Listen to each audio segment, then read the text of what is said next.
Ela cresceu, explodiu. Não coube mais no espaço central a que estava confinada. Abraçou a cidade.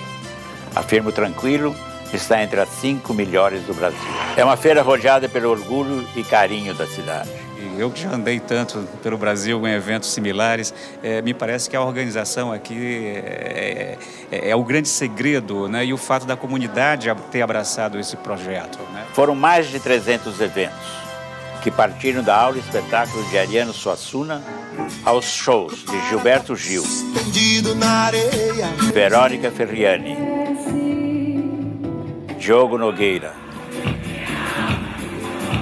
as falas de Thiago de Mello. É muito importante que, em qualquer lugar do Brasil, se faça uma feira como a de Ribeirão. Menalton Braz, Pedro Bandeira. A feira do Livro de Ribeirão é uma das coisas que nos dá esperança, porque mostra que como o Brasil pode coisas. Mas, culturalmente, nessa revolução do pensamento, do livro que é necessário ser feito no Brasil para aumentar a consciência do brasileiro, para que ele possa ter condições para melhorar esse país e para resolver os nossos problemas, a Feira do Livro de Ribeirão é um símbolo desse trabalho. Luiz Felipe Pondé, Humberto Werneck, Frei Beto, Viviane Moser. E uma Feira do Livro é um grande monumento a favor da leitura e da convivência e da inteligência. Então isso aqui é uma grande feira da vida. Essa feira é muito grande, né? Andei vendo a programação. Ela mistura muito divertimento, espetáculo e literatura. Tem de tudo. Fiquei impressionado. Zuenir Ventura, Audálio Dantas, Jairo Boer, Richard Couto, Flávio Jacobatti, Gilberto de Menstein e de dezenas de outros. A lista é imensa.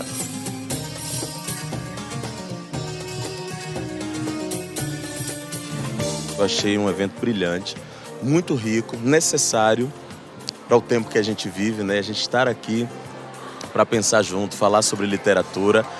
Acho que Ribeirão Preto tem que dar aula para o país. Isso aqui tem que ser muito falado e celebrado. Tenho estado em muitas feiras dos livros, feiras do livro, mas esta combina como nenhuma outra o profissionalismo das organizadoras com o seu entusiasmo. Os salões de ideias, as oficinas criativas, as mesas de debates e o amplo espaço aberto aos escritores locais. Refiz a pergunta hoje, que pode vir de qualquer cidade paulista ou brasileira. Que feira de livro? É a de Ribeirão. Não me queiram mal as outras cidades.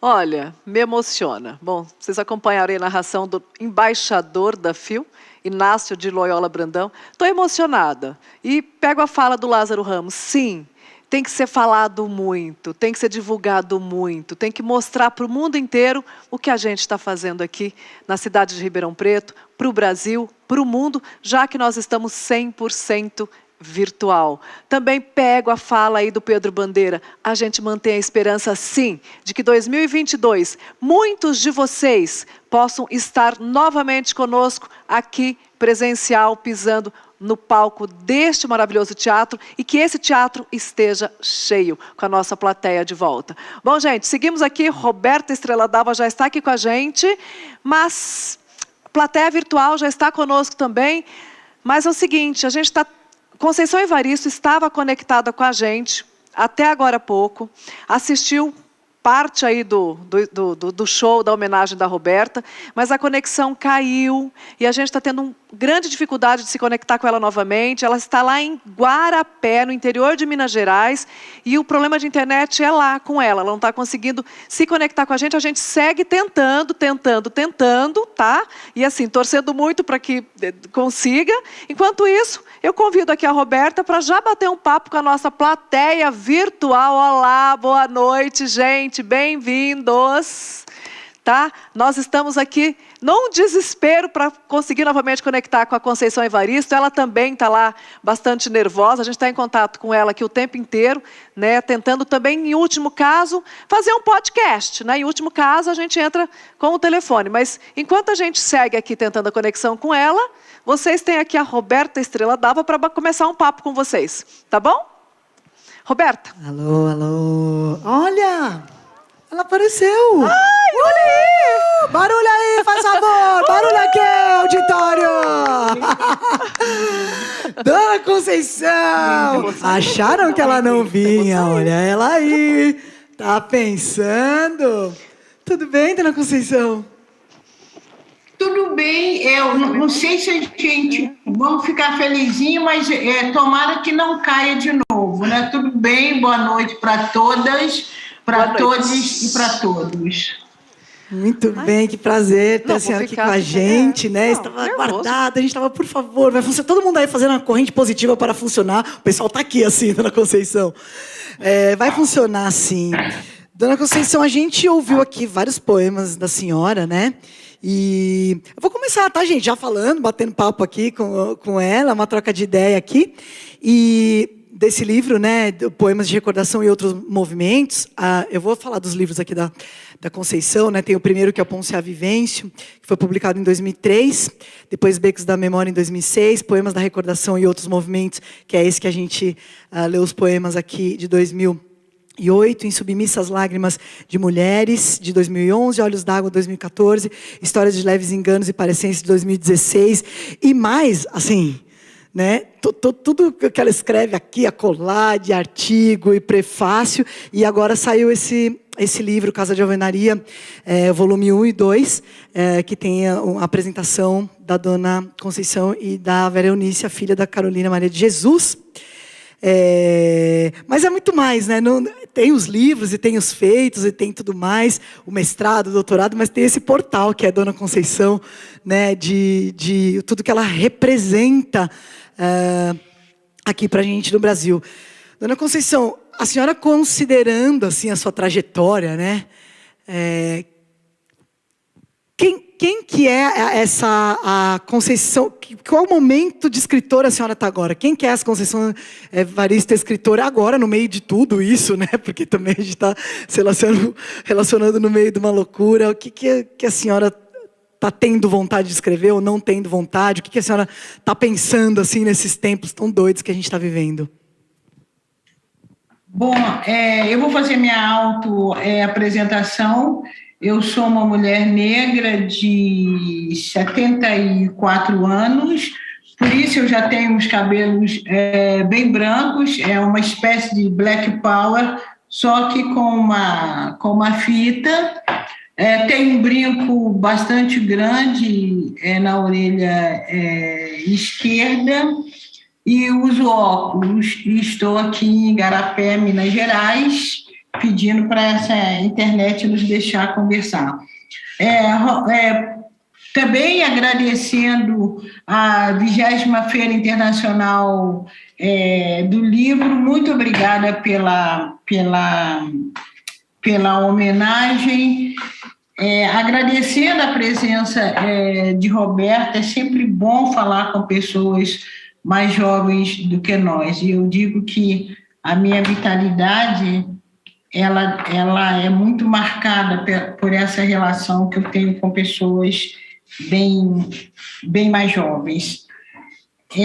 Queria também oferecer esse momento, até porque meu trabalho ele não se realiza sozinho, né? Ele se realiza de uma forma coletiva, e são sempre mulheres que estão me acompanhando, e eu queria oferecer esse momento também para Ludmila Liz, que é minha assessora, e todos nós desejando votos, energias positivas para ela vencer esse momento de saúde meio abalada que ela está passando. Então, Ludmila, fica aqui os nossos votos de boa saúde, de plena recuperação. Bom, quem sou eu que estou escrevendo nesse momento de pandemia? Esse momento de pandemia foi um momento, Roberta, que me marcou muito, né? emocionalmente, a quarentena, isso tudo me perturbou demais, tem perturbado muito. Eu acho que não tem ninguém que não fique perturbado, que não tenha ficado perturbado nesse momento. E eu tenho falado, tenho feito, né, alguma fala, e as pessoas podem pensar que é brincadeira, mas não, é uma fala séria. O que a pandemia fez comigo? Ela me contou que eu tinha 70 e tantos anos, eu não sabia. Eu nunca fui uma pessoa de impressionar com a idade, sempre quis dizer a minha idade. Eu acho, cada dia que passa, você tem que celebrar a vida, então nunca escondi minha idade, mas a pandemia me mostrou que eu sou uma pessoa de idade. Eu não sabia que eu era uma pessoa de idade. Então, no princípio, quando havia um discurso que as pessoas mais velhas, e agora esse discurso está voltando, né? Quando se diz que as pessoas mais velhas vão tomar uma terceira dose. Então, essa descoberta, de certa forma, me fragilizou muito, né? Eu não sabia que eu era uma pessoa tão vulnerável, que eu viajava, eu saía, eu fazia uma série de coisas. Então, isso, de certa forma, me deixou meio árida, né? Eu passei muitos meses mesmo, sem conseguir criar, né? Numa letargia muito grande. Aos pouquinhos eu vou voltando, né? Mas não tenho conseguido cumprir todos os compromissos de escrita que eu tenho, inclusive a editora Palas me espera já esperava, né, com o romance Flores de Mulungu, e a pandemia me fez atrasar mais ainda. Tem um outro também, que é Canção para Ninar, Menino Grande, que vai vir também pela Palas, mas eu cismei que eu tenho ainda seria uma segunda edição, e eu quero acrescentar algumas coisas. Mas eu tenho projeto, né? Eu tenho projeto de escrita, mas que eu não consigo ainda. Tem um tempo, né? Tem esse tempo físico, mas não tem esse tempo interior meu. Ainda é um tempo que está difícil de se ajustar ainda nesse momento de segurança que a gente vive, né? Beleza. Essas semanas, algumas semanas atrás, a gente teve com a dona Alice Brandão também, falando exatamente sobre isso, a coisa, né, o quanto que essa parada traz algumas reflexões sobre o tempo, né, sobre o tempo mesmo, né, a idade, mas não é o tempo. Dona Conceição, esse encontro aqui, eu chamei, né, a homenagem, o que veio antes, de Vocigrafias e Escrevivências, né, uma homenagem para Conceição Evaristo, porque eu quis eu fui metida que juntar o meu Vocigrafias com suas Escrevivências, para a gente estar juntinhos, que o Vocigrafias são essas memórias impressas de voz, né, que é da voz, mas é das pessoas também. E é impressionante, lendo os poemas, eu até escrevi, eu faço um monte de definição, a 36 conceito que se hermana ao escrevivência proposto pela escritora Conceição Evaristo, no meu doutorado. É uma das definições de Vocigrafias. E é impressionante o quanto seus textos, eles são bons para falar, quanto pulsa a oralidade, as vozes estão lá dentro. E eu queria falar sobre isso, como é que, sabendo que esse é um ouro também da sua escrita, né, como é que se dá essa voz para o papel, porque a gente sabe que o que se perde na escrita é justamente o corpo, a presença, o instante, aquela inflexão que tinha a avó, que tinha a mãe. Então, como é que é esse processo de colocar isso no papel e conservar os traços da oralidade na escrita? Roberta, eu tenho dito que eu não nasci rodeada de livros, né? Eu nasci rodeada de palavras. E eu não tenho, assim, nenhuma dúvida que esse texto escrito meu, ele é muito devedor de vozes, de palavras, de gesto, né? Minha família é uma família que sempre conversou muito, né? Eu tive griot dentro de casa. Eu me lembro que meu tio velhinho, quando ele contava uma história, ele contava com todo o corpo. Se a personagem caísse, meu tio também caía no chão.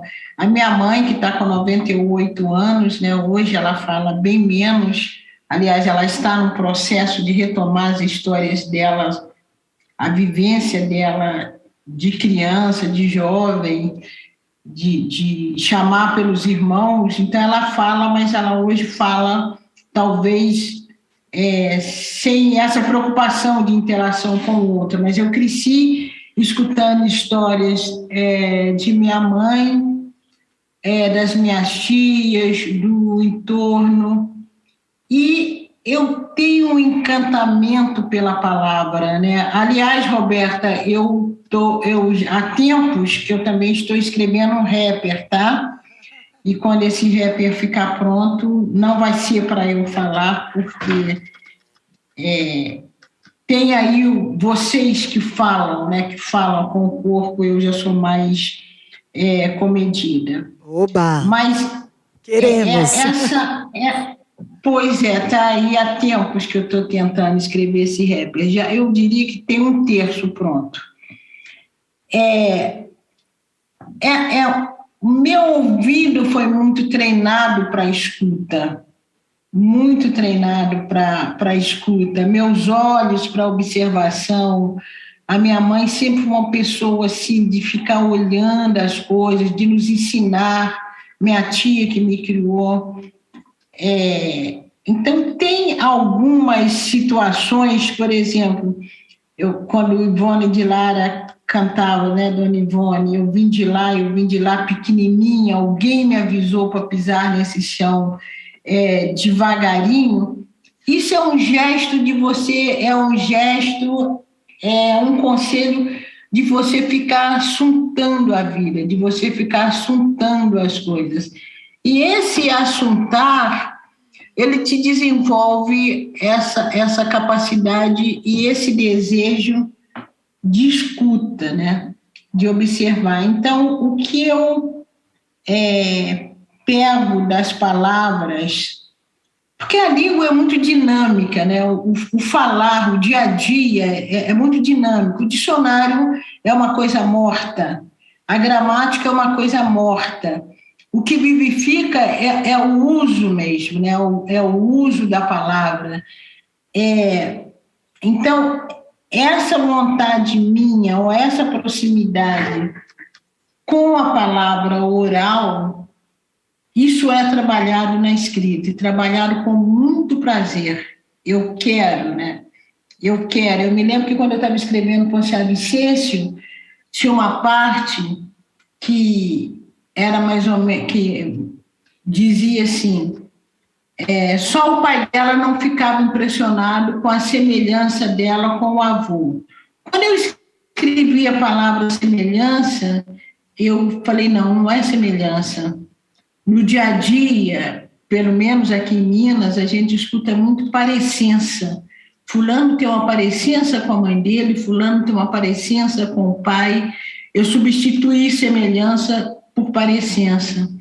Então, eu busco muito essa oralidade. Eu acho que isso dá um efeito ao texto e também, de certa forma, marca, né, esse lugar social da onde eu venho, né? Eu aprendi a falar dentro desse espaço da oralidade. Então, é uma perseguição que eu tenho com essa palavra, e sabendo que, quando você escreve, você trai, né? É uma missão. A escrita não dá conta do gesto, não dá conta da oralidade. Ela pode se aproximar. Porque justamente falta o corpo, né, Roberto? Falta o corpo, falta a voz, falta o gesto. E o momento instante presente. né? Justo. A presença, né? O momento que aquilo está acontecendo, não há arrependimento. Está acontecendo, justamente. Para o poeta não há arrependimento.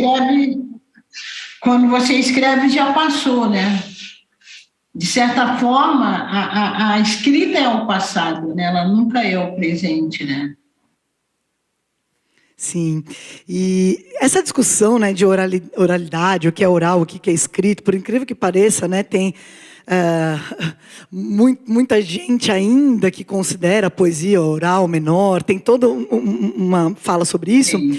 E tem uma coisa que a Grada Quilomba fala muito no livro dela, do conhecimento desviante, que, né, quando você vem com as suas histórias, ou quando é muito pessoal, ou quando traz esse traço da vivência, aquilo é desviante, aquilo é muito subjetivo. E a senhora teve na academia, como eu costumo chamar, né, fez mestrado e doutorado na literatura, e a Grada Quilomba fala nesse Memórias da Plantação que a academia, né, a universidade é um lugar de conhecimento, mas ela é um lugar de muita violência, né? Para corpos negros, então nem se fala. Então, queria saber dessa experiência da senhora na academia, na universidade, assim, como a senhora driblava, se a senhora conseguiu escrever, né? Porque como é muito colonizado, não só o conhecimento, né? Nas universidades que eu fiz meu mestrado e doutorado, por exemplo, é uma maioria esmagadora de professores homens, brancos, né? E então tem com raras exceções, como a minha orientadora, Jerusa Pires Ferreira, tem um jeito que se obriga as pessoas a escreverem. Eu queria saber como a senhora, como se diz na oralidade, dibrou isso, e se a senhora conseguiu escrever, né, se expressar. Olha, Roberta, foi um pouco difícil, mas também não foi... O mestrado foi mais fácil, né? O mestrado foi mais fácil, talvez porque eu estivesse mais inocente em relação à academia, né? Eu cheguei no mestrado tranquila e a minha dissertação foi literatura negra, uma poética da nossa afro-brasilidade. Isso ainda em 94, não tinha muito material produzido sobre essa autoria negra brasileira, e foi um trabalho que era uma panorâmica dessa autoria negra brasileira de homens e de mulheres. Tive uma orientadora que conhecia um pouco, mas conhecia porque ela tinha trabalhado com francofonia, conhecia alguma coisa de uma autoria negra, mas não de uma autoria negra brasileira. Professora Pina Coco.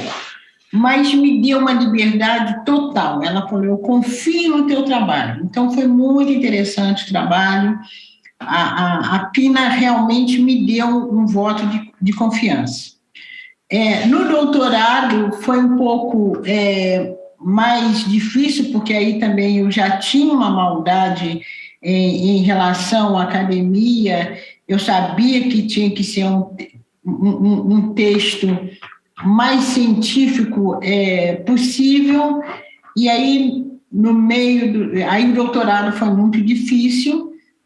Tive uma boa professora orientadora também, que foi a professora Laura Padilha, que tinha um conhecimento de literaturas africanas de língua portuguesa. Conhecia, lógico, a autoria brasileira, mas o mestrado para mim o doutorado foi mais difícil. Ainda aconteceu que eu adoeci no meio, tive uma isquemia, parei. E resumindo, eu levei 10 anos para fazer um doutorado. E o que aconteceu também no doutorado? A minha necessidade de fazer um texto poético,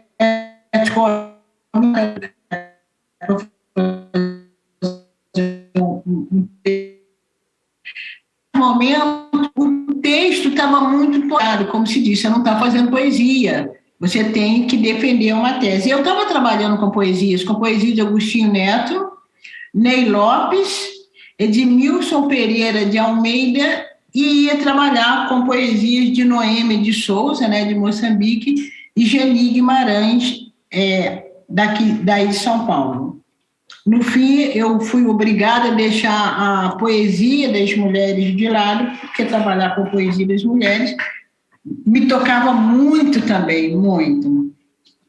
E então o doutorado foi muito difícil. No final do doutorado, o que eu fiz? Como eu precisava escrever alguma outra coisa que não fosse a tese, eu fiz Submissas Lágrimas de Mulheres. Esse livro ele foi escrito assim, numa desobediência literária, né? Eu parava na hora que eu não aguentava mais pensar teoricamente sobre poesia, eu parava e escrevia em Submissas Lágrimas de Mulheres. Eu acho que eu consegui terminar a minha tese porque eu tinha essa válvula de escape que foi o livro em Submissas Lágrimas de Mulheres. A gente vê quanto, né, para quem escreve poesia, muitas vezes tem uma importância que a literatura tem na saúde mesmo, saúde mental, na saúde física, né? Muitos slamers, por exemplo, poetas, falam isso, né? O quanto você consegue tirar aquilo de você e colocar no papel.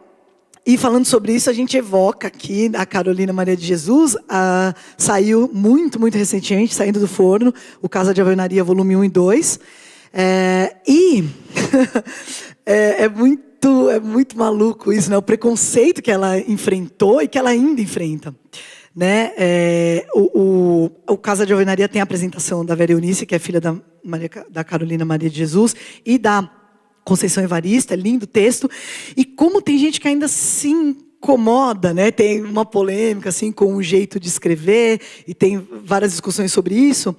Mas, assim, mas é um erro, tem que tirar, está exotizando, sem considerar que aquela a estética está alinhada com a ética, e é um depoimento também, no caso, né, da Carolina. E aí, eu vi que vai ter uma exposição no IMS que chama Carolina, o ícone de um Brasil insubmisso. E eu acho que essa palavra insubmissão, né, essa palavra que é o desviante, né, na reportagem que tem da polêmica, fala a gramática desviante, que é muito engraçado também você classificar assim, né, porque como se tivesse um caminho e alguém desviou daquele caminho. Dá para se pensar muita coisa a partir do desviante, mas queria que a senhora falasse disso, porque a senhora estava em contato muito com esse material, né, da Carolina, essa esperneada que certas pessoas dão, às vezes também, e quanto tarde, né, foi para Carolina, assim, essas edições e tudo mais. E ela morreu, né? Eu acho que eu li não sei se eu li isso em algum lugar ou foi aqui, que ela morreu em 77, vítima de insuficiência respiratória, né? Eu acho que a senhora faz um comentário, né? O tanto que faltava de ar, né? Pulmão é muita tristeza, pulmão é um sufocamento morrer, né? De asma, engasgado, sem ar, né? O que isso matou a Carolina, né? Olha, o que realmente talvez tenha conferido também um vigor para mim nessa pandemia, que foi um trabalho que eu fiz com muito prazer, foi fazer parte do grupo, né, desse coletivo para trabalhar com a obra de Carolina Maria de Jesus. E um momento assim, de muita gratidão, porque quando eu li Carolina Maria de Jesus pela primeira vez, foi ainda nos anos 60, foi justamente nesse momento que Carolina tem essa explosão, através do livro dela, Quarto de Despejo, e a partir da leitura de Carolina Maria de Jesus naquele momento, a minha mãe, anos depois, começa também a escrever um diário. Então, minha mãe tem um diário que é muito semelhante ao diário de Carolina Maria de Jesus. E quando Nos anos 60, nós lemos, minha família inteira lia, a gente fazia sarau de leitura, como eu que tinha mais conhecimento de leitura, muitas vezes no final da tarde a gente parava para eu ler Carolina Maria de Jesus para minha família. E por que o nosso interesse? Porque o que Carolina Maria de Jesus vivia em São Paulo era o que a gente vivia em Belo Horizonte. Então, nós éramos meio que personagem de Carolina Maria de Jesus. A gente conhecia tudo que Carolina escrevia no diário dela, a gente poderia trocar, né, o nome de Carolina pelo nome de minha mãe, Dona Joana. Conhecíamos tudo. E anos depois, muitos anos depois, eu ter a oportunidade de trabalhar com Carolina e conhecer, inclusive, a filha dela, que eu já conhecia, né, a Vera Eunice, e agora está junto com Vera. Então, foi um trabalho muito revigorante, um trabalho que eu celebrava a vida, né? Eu agradecia a vida e agradeço a vida de poder ler Carolina de um outro lugar, né? E tem sido um trabalho interessante também, e um trabalho que eu acredito mesmo, nós acreditamos, o Conselho acredita, que estamos instituindo uma nova maneira de ler Carolina. Nós não lemos Carolina pelo desvio, não tem desvio, né? Eu sei que tem tido assim, algum comentário, vocês estão exotizando Carolina pela escrita, pela gramática, por tudo dela, por não corrigir. Nós não temos, como nós não vemos erros, então a gente não pensa em corrigir. Como a gente não vê desvio, não pensamos. O que nós temos discutido? Nós temos pensado em outras formas de registro de Carolina. Eu tenho dito, Carolina, outro dia mesmo, a gente não vai pensar numa como fala, outro dia está falando, a gramaticalidade, como se ela não tivesse uma gramática. Ela tem uma gramática. Nós que trabalhamos com oralidade, sabemos que eu tenho chamado até uma gramática do cotidiano. Não estamos pensando na Carolina como uma pessoa de linguagem pobre. Pelo contrário, a Carolina ela tinha uma abundância de linguagem, ela buscava no português, na norma, que eu tenho dito, norma oculta da língua, ela buscava no português arcaico, ela buscava no falar mineiro, ela criava neologismo. Então, ela era uma pessoa, em termos de palavras, de invenção. Carolina não tem carência. Carolina tem abundância. Então, é isso que a gente insistiu nesse texto de apresentação, insistimos nessa possibilidade. Tem várias formas de ler Carolina. Quem quer ler Carolina pela falta, que leia Carolina pela falta, mas não é a nossa leitura. Então, por isso, a gente quis, inclusive, acompanhar esse processo de criação de Carolina, inclusive de grafia também, porque o que a gente percebeu? Algumas grafias de Carolina correspondiam, inclusive, a determinados sotaques. Menina é um sotaque mineiro, né? No lugar do S coloca o I. Então, a gente está lendo Carolina pelas potencialidades criativas dela. Não vamos reduzir, não vamos pensar em desviante, em gramaticalidade, em pobreza, porque ela trabalhava, né, marca muito o primeiro livro dela, Quarto de Despejo, porque ela era uma catadora de lixo, que hoje, né, diríamos, né, ela era uma pessoa que trabalhava com reciclagem, mas a linguagem dela não tem nada a ver com essa condição social, né?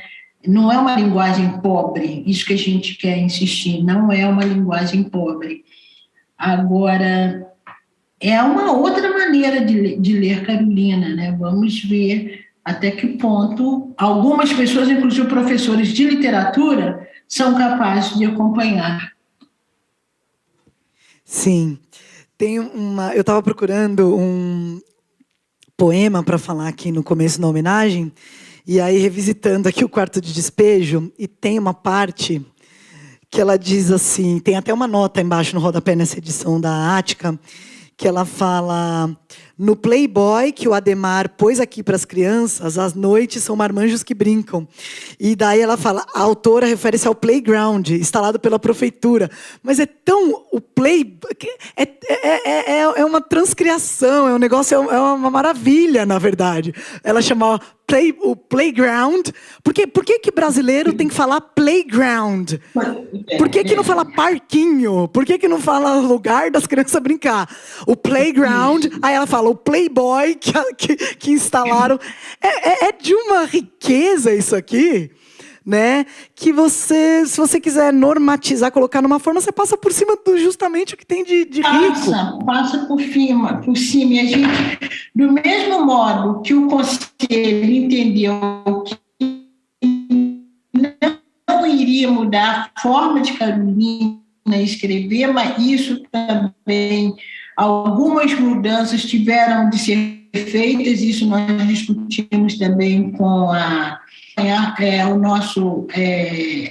nosso pensamento, porque teve que ser feito alguma coisa por causa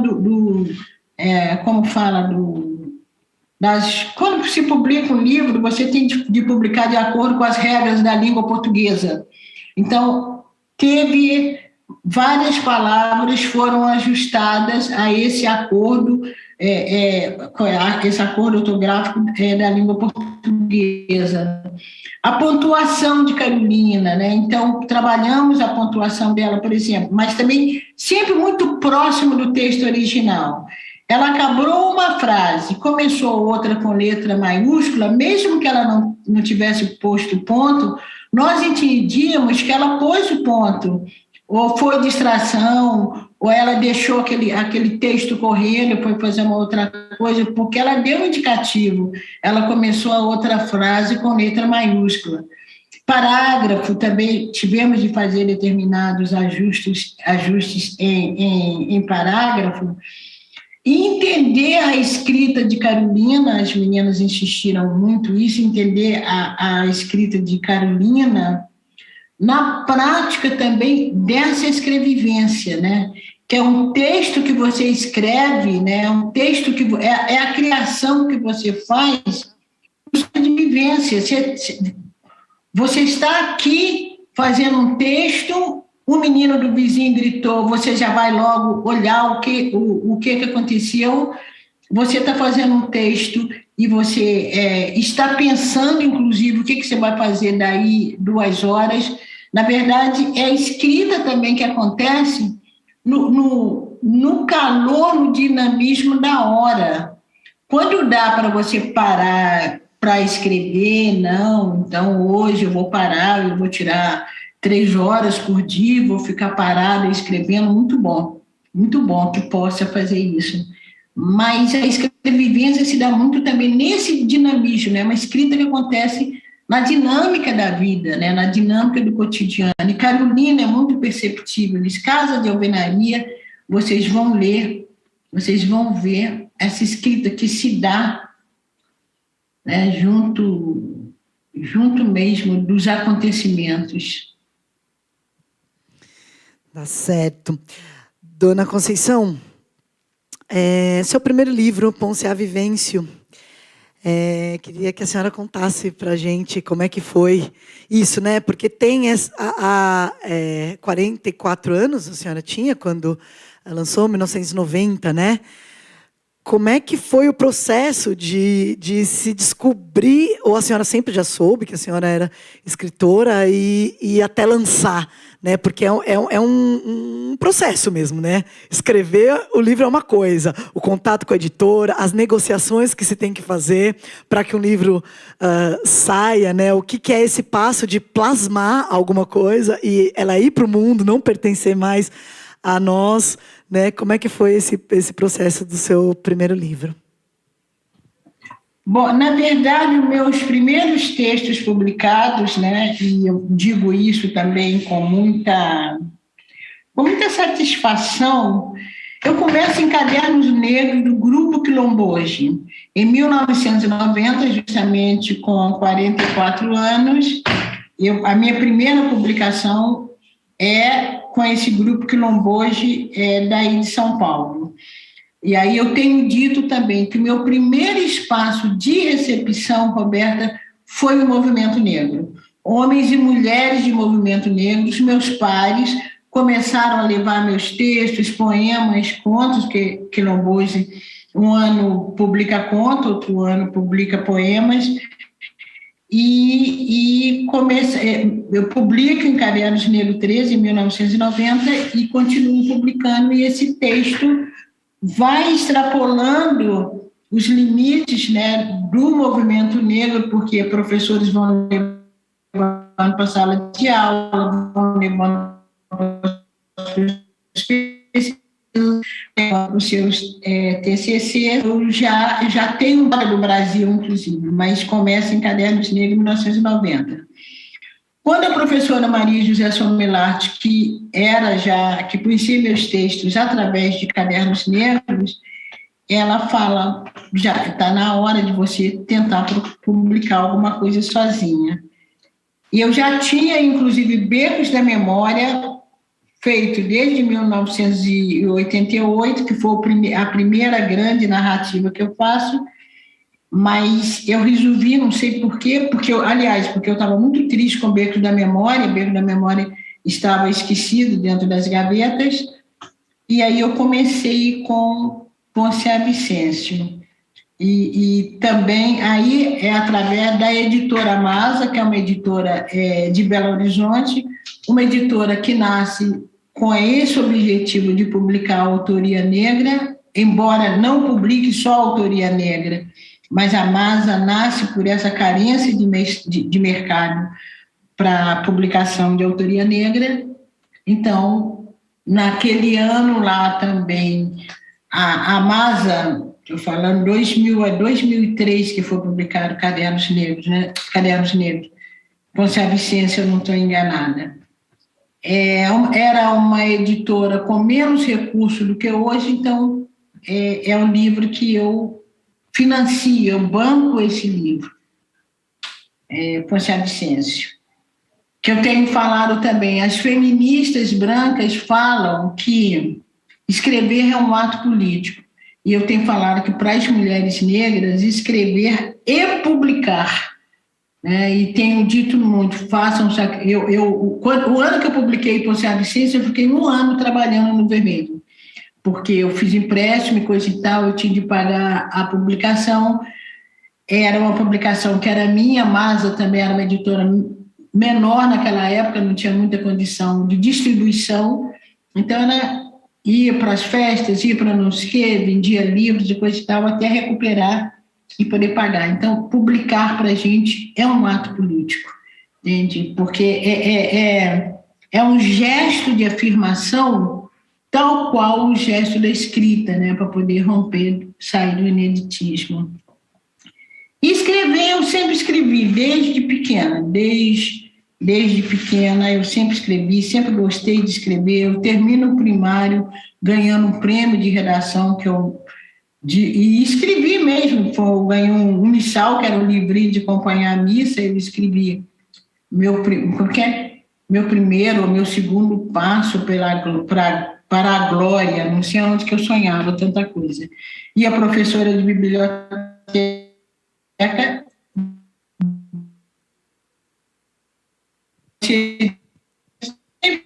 sempre escrevi, mas eu não sabia o que significava isso, né? Então, eu não sabia que um dia eu teria esse status de escritora, isso eu não sabia.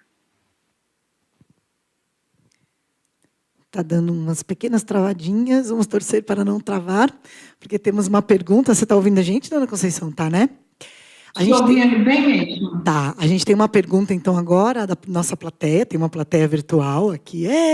Faz barulho aí, plateia! Levanta a mão. Barulho é levantar as mãos, assim, dá um salve. Estou vendo.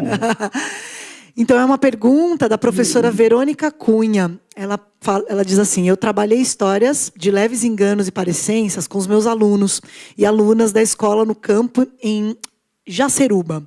Trabalhamos também em submissas. O que a senhora... O livro em submissas também. O que a senhora acha...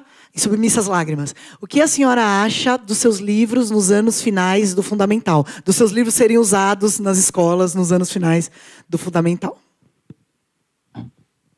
Olha, a primeira vez que eu vi Submissas Lágrimas de Mulheres sendo trabalhado por crianças, acho que era de 4ª série primária, eu acho que foi no Piauí. Eu tomei um susto, me doeu tanto que eu olhava para aqueles meninos e meninas e falei, gente, como que foi possível trabalhar em Submissas Lágrimas de Mulheres com esses textos? E foi muito bonito, porque eram meninos mesmo de 4ª série primária, meninos e meninas, e eles confeccionaram outros livros, fizeram outras interpretações, e me coroaram, foi interessante, porque eles me coroaram rainha da literatura brasileira, e eu fiquei muito impressionada e perguntei para os professores, como que vocês conseguiram trabalhar com esse texto? Aí os professores falaram, olha, nós trabalhamos, inclusive pedimos para eles escreverem uma carta para a escritora e relatassem alguns fatos também. Aí eu comecei a ler as cartas. Na 3ª carta, eu parei. Eu não consegui ler. O menino contava que alguém, acho que era o companheiro da mãe dele, tinha sido bem doloroso, o companheiro da mãe dele tinha empurrado a mãe dele para dentro de uma vala e ela tinha ficado dias e depois tinha conseguido se salvar e saiu muito machucada, mas que esse companheiro estava muito arrependido, ele estava preso e tinha virado evangélico e tinha prometido que nunca mais iria fazer aquilo. E aí o menino contava a história, e eu entendi por que essas histórias, porque são histórias tristes, né, de leves enganos de parecer. E eu acho que você falou em Submissas, né, em Submissas mesmo, não é? Em Submissas ela trabalhou, e qual que foi o outro? Já saiu aqui a pergunta. O outro era Becos da Memória, acho. Ah, tá, mas é isso mesmo de Submissas. Então, eu acho, que eu acho? Eu acho que são textos que podem ser trabalhados, sim, mas são textos que também, justamente, acho que o texto literário, ele pressupõe, né? Ele pede comentários, ele pede outros textos, ele provoca outros textos. Dá para trabalhar, sim, eu creio que dá, mas não são textos que você pode chegar e jogar só para o aluno. Eu acho que são textos que eles provocam reações, e essas reações, elas precisam ser discutidas, e muitas vezes elas formam um outro texto. Então, eu acho que valorizar e buscar o que nasce desse texto, né? Como esse texto provoca também uma outra fala. Eu acho que isso não pode ser desprezado. A leitura não pode parar no texto matriz, né? Até porque esse texto que nasce depois é a criação do aluno, né? Então, eu acho que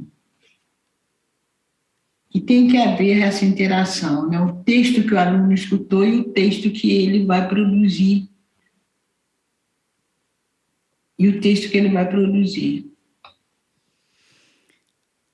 Obrigada, viu? Obrigada.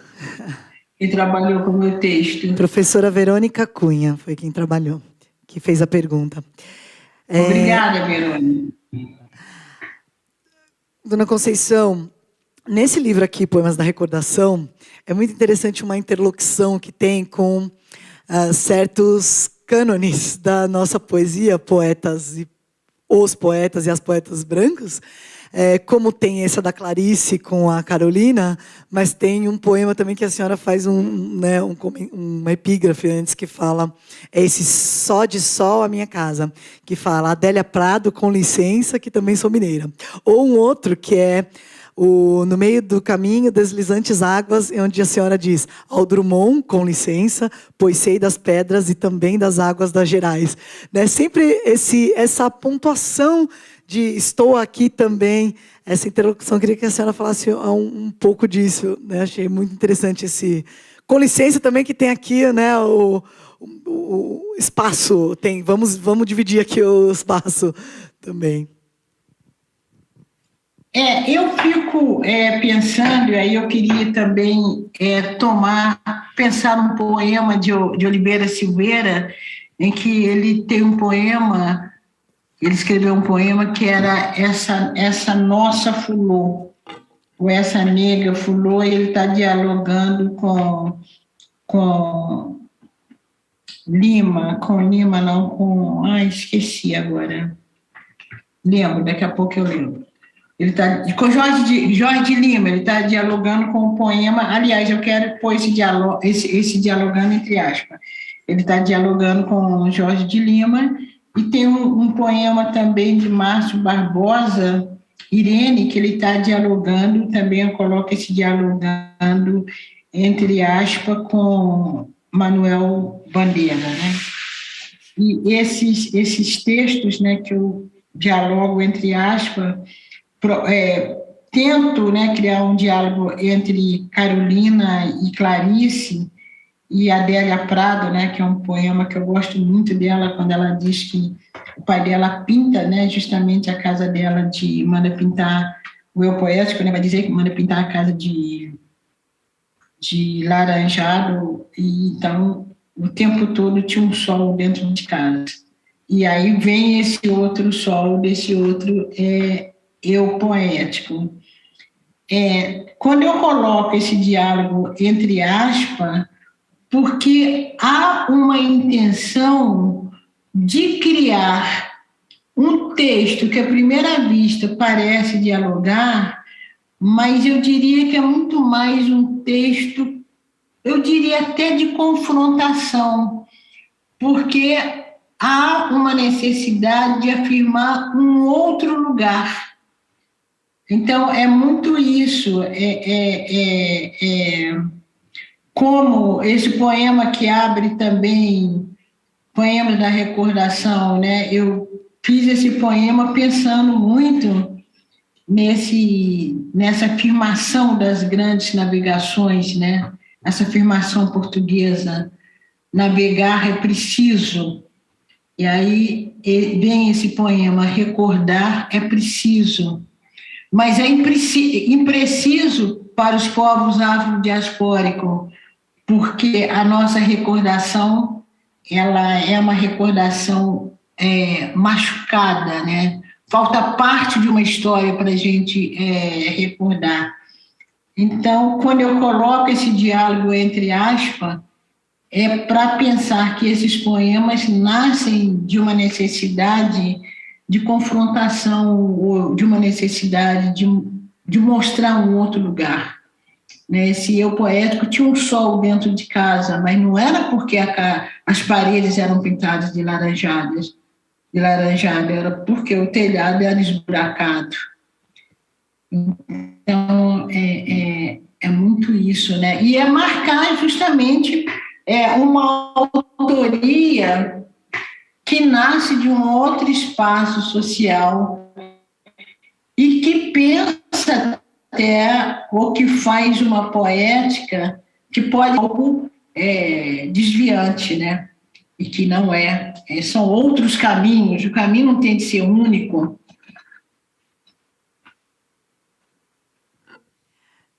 E colocando isso, você faz existir, né? No da Clarice tem um pedaço que chama muita atenção, que a fome nem em pedaços alimenta a escrita clariciana. Você não está falando, né, não tem eu não sinto um juízo de valor, mas o que você está dizendo existe uma outra perspectiva. E ela também tem que estar posta. Ela existe, eu estou colocando aqui. Às vezes, para colocar, tem que empurrar. Como a dona Maurinete Lima dizia, eu trouxe o livro dela aqui, assim, a Rosa da dona Maurinete Lima, que começou no Islã com 74 anos, publicou o primeiro livro com 74 anos. Eu não sei se a senhora tem, eu posso mandar para a senhora, que é mãe do Eugênio Lima, que é DJ do Bartolomeu. Vou mostrar aqui. E ela participava dos slams com a molecada, tudo, e ela falava assim, tem uma entrevista dela que a gente gravou, que ela dizia, mas é assim, tá muito simples, tem alguém ocupando o lugar, tem que desocupar, não vai ter outro jeito, tem que desocupar. Não, né? Para ter mais pessoas negras, pessoas brancas vão ter que sair, né? Então, essa discussão é um pouco mais complicada, mas é isso. Não tem porquê, né, uma pessoa mais qualificada para um emprego perder para uma só porque ela é branca. Não é possível. Né? Mas isso como é feito até hoje no Brasil. Tem uma pergunta ali, ó, que é as autoras negras. Eu não sei de quem que é, só a pergunta, se puder colocar o nome. As autoras negras estão sendo reconhecidas hoje, depois de tanto tempo invisibilizadas. Como este movimento, a leitura das autoras negras, como esse movimento e a leitura das autoras negras impacta hoje você? E como você sente que impacta outras mulheres e meninas negras? E eu já até emendo assim, né, porque eu sei que você tem muito contato com as autoras, né, com a produção literária das autoras negras, e tem diálogo, né? Então, como a senhora é a Roberta, que estão colocando bem grande. Foi uma pessoa que chama Roberta também, que está perguntando isso. Como é que isso impacta a senhora? E, né, esse movimento todo, esse sacode e tudo mais. Olha, o que eu vejo, aliás, é um dos meus projetos de trabalho, que eu não consegui dar conta ainda. Eu gostaria muito de ler, porque tem uma produção muito abundante, né? Muito extensa, muito plural, de uma nova autoria negra, de mulheres bem jovens até. Tem uma autoria que tem meninas, eu digo meninas, porque a minha idade me permite chamar todo mundo de meninas, sem infantilizar, porque podem ser minhas filhas, podem ser minhas netas. Eu gostaria muito de estar lendo, gostaria de ter essa capacidade de abarcar todo mundo. Aliás, para mim tem sido uma angústia também, porque, por exemplo, nesse período, eu recebi uns 3 ou 4 pedidos de prefácio. Eu não dou conta de fazer todos os prefácios. Eu não dou conta. Humanamente, eu tenho que ler, eu tenho que ter tempo para ler esses textos, eu tenho de ter calma para escrever sobre... Eu tenho que digerir, ler e digerir para poder escrever. Então, é uma dor no coração quando eu digo que não posso fazer, ou quando o meu desejo é tão grande, eu falo que vou fazer, assumo que vou fazer e depois fico doida. Não dou conta, o prazo está ali, as pessoas estão esperando o texto e eu não consegui. Então, eu sou devedora, né, de leitura e de texto que me pedem para escrever.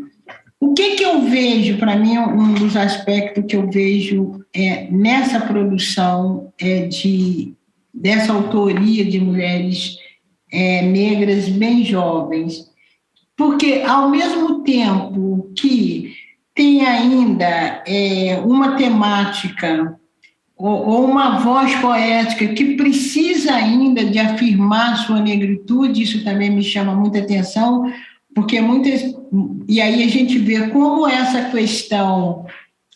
questão racial no Brasil não foi resolvida e parece estar longe de resolver, porque eu vejo, por exemplo, afirmações, necessidades que nós fazíamos ainda nos anos 70, nos anos 80, e eu vejo ainda a necessidade dessa afirmação agora, em 2021. Quer dizer, se nos anos 70, 80, nós estávamos usando os nossos Black Power, estávamos usando dread, estávamos procurando nomes africanos para colocar nos nossos filhos. Minha filha se chama Ainá, que é o nome Yorubá, minha filha tem 40 anos. Hoje, ainda, essa afirmação é necessária, né? Hoje, quando tem um grupo de meninas que se titulam as Crespas e estão ainda lutando para afirmar a estética de seus cabelos, nos anos 70 e 80, era preciso isso, e hoje ainda se faz. E a escrita também, quando hoje tem poemas que precisam ainda reivindicar e afirmar a nossa negritude, e eu vejo ainda poemas, textos de autoria contemporânea fazendo isso, mas tem um dado que eu acho muito interessante, para mim esse é o dado inovador. É a potência com que esses textos falam de nossos corpos. Esse sujeito mulher que vai falar dos seus prazeres, dos seus amores, que a poesia da minha geração se fala muito isso. Essa sexualidade que é colocada, e não só a sexualidade heteronormativa, mas a sexualidade homoafetiva também de mulheres. Então, isso eu acho inovador, né? Esse corpo individualizado também, esse corpo com essa potência sexual que aparece pelo nosso olhar, né? Isso que eu acho muito positivo. Então, eu vejo esse texto corajoso nessa autoria de mulheres negras, né? Um texto em que esse corpo da mulher é cantado, né? Com as suas potências, com as suas carências. Aliás, de certa forma, também Carolina faz isso, né? Em Casa de Alvenaria, Carolina, há momentos que ela está encantada por determinados homens. Carolina registra isso no seu diário. Né? Carolina registra o interesse, a sexualidade dela, isso também fica registrado. Nós estamos falando de Carolina, que está escrevendo nos anos 60. Isso é muito inovador, né? Em se tratando de mulheres negras, porque a sexualidade da mulher, ela é muito vigiada, né? E ela é muito dita, ela é muito desejada através das letras masculinas, né? Dessa autoria de homens, né? Gabriela Cravo de Canela, Rita Baiana, estão aí para confirmar isso. Mas esse sujeito mulher negro, falando da sua potencialidade, né, falando da sua vivência de corpo individualizado, de corpo que deseja, de corpo que ama, de corpo que está sozinho, de corpo que escolhe ficar sozinho. Isso é muito novo. Eu acho que essa autoria nova faz isso com muita potência. E eu estou aprendendo com vocês, né? Inclusive, eu estou escrevendo um livro de poemas que eu não queria chamar de erótico, porque eu não queria tomar como referência, né? Ludmila, minha assessora, a gente conversando sobre isso, eu não queria tomar como referência uma mitologia que não fosse uma mitologia africana ou afro-brasileira. Então, eu estou pensando ainda como eu vou chamar, e essa antologia de poemas que, por enquanto, se chama erótico. E isso eu estou encorajada, vendo com que naturalidade essa autoria fala, né, desse erotismo, que é um termo que eu não queria usar também, queria pensar outro. tomando outras referências. Eba, mas ficamos animadas aqui todas, queremos este livro. Oba, Dona Conceição, vem aí com esta novidade, a gente está ansiosamente esperando e teremos que acabar, chegamos no final aqui. Que pena, Roberta, se eu podia acabar falando algum poema, eu estava tão... falei tanto que eu queria ver com você quando nós conversamos, eu falei, não quero nem saber, é surpresa, não dá tempo de você dar uma colherzinha de chá, não? Uma xícara? Eu posso fazer uma bem curtinha e tá gravado. Para quem perdeu, chegou agora também, fica tudo lá no YouTube, né? Então você pode entrar lá e ver todos os dias. E hoje, que é o dia 6, você procura lá a apresentação às 7 horas e entra. Vou falar um curtinho. Então, obrigada a todo mundo da nossa plateia que participou aqui. Muito obrigada quem acompanhou a gente. Dona Conceição. E aí a senhora pode ver lá. Muito obrigada. Eu que agradeço. Que bom que a internet deixou a gente falar um pouquinho. Vou fazer um último só para fechar. Vou aqui no meio. A Priscila, nossa diretora artística, está falando aqui, mas eu vou ficar na frente, Dona Conceição. Tudo bem. Eu fico aqui, ó.